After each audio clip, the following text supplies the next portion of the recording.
Hi, everyone. Welcome to week 4 in Financial Crimes 2. This is Professor Dunaway.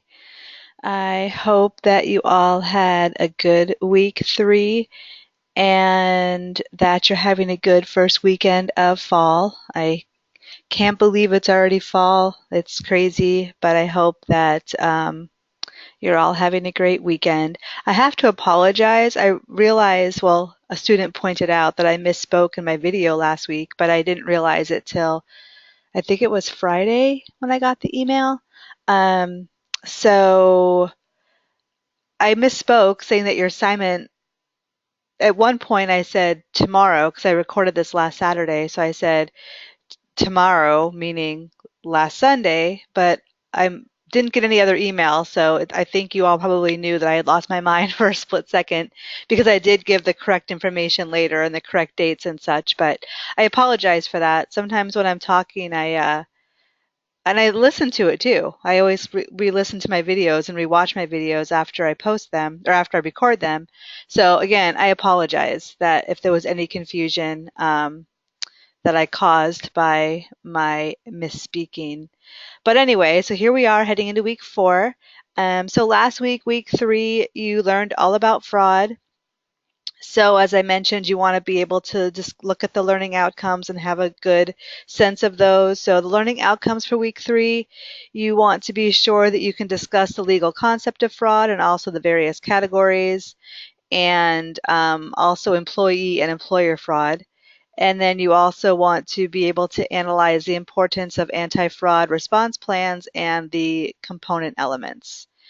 So those are the two main learning outcomes for the week. There were 3 readings we wanted you to take a look at. There was a YouTube video, and then also Dr. Monroe had posted 3 videos. So hopefully you had a chance to review all of that. So this week, week 4, we will be discussing computer crimes. There are 6 readings this week to take a look at, and then Dr. Monroe posted 2 videos as well. So this week you'll be learning about how computers and networks are used in a variety of crimes and frauds and also the damage that can be done by that. You should, at the end of the week, be able to define and discuss computer fraud and net crime, cyber terrorism, and information warfare.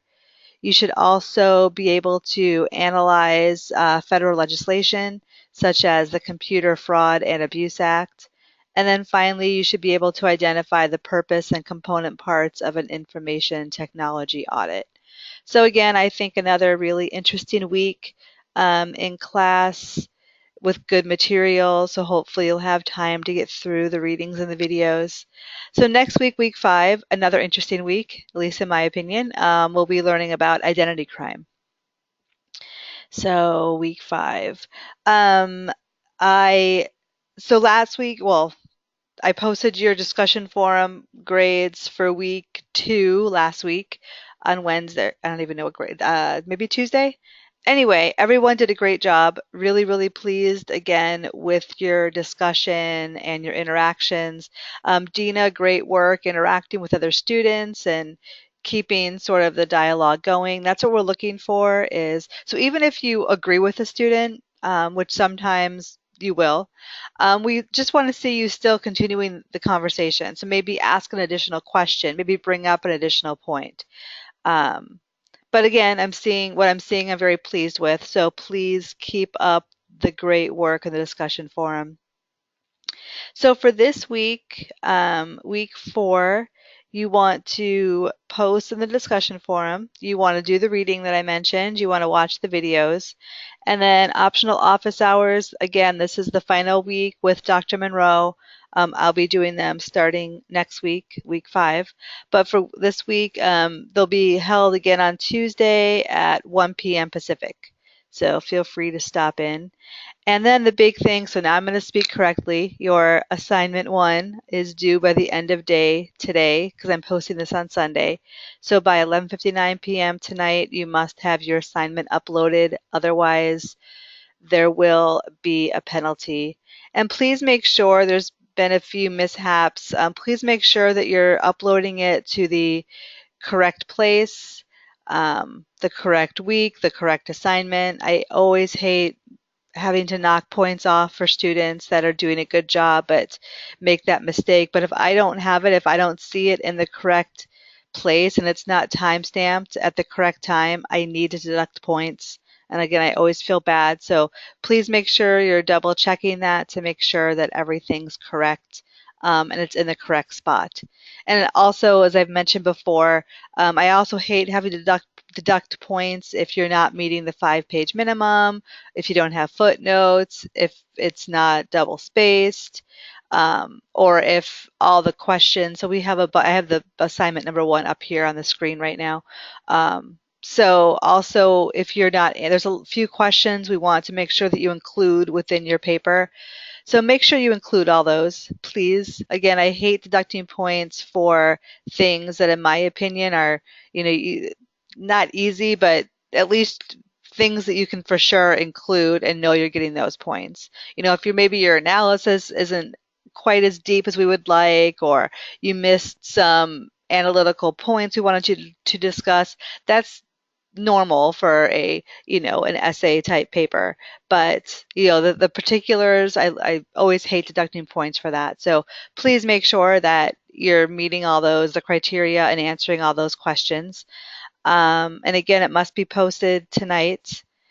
And that's it. So as I'd mentioned before, for extensions, you must have asked me prior to today for an extension. So it would be too late. You would still get a late penalty. But if you are going to have trouble meeting the deadline, let me know, because we can extend the time before the late penalty increases. But you will get a late penalty if you haven't asked for an extension and it's not posted by this evening. There will be a late penalty. So please be aware of that.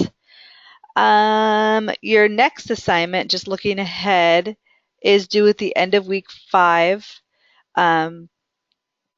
So a couple weeks away, and it is posted up there as well. So after you finish this one, if you want to look ahead, it is due at the end of week 5, which I believe is October 8th. Let me check real quick. Yes, end of week 5, October 8th is your second benchmark assignment, which will also be, again, a 5-page paper with footnotes, same criteria. So I think that's it for this week.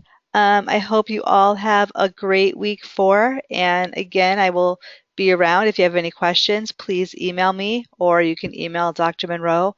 We are both check our email very regularly, so we will get back to you. And I think that's it. So have a great week, everybody. Thank you.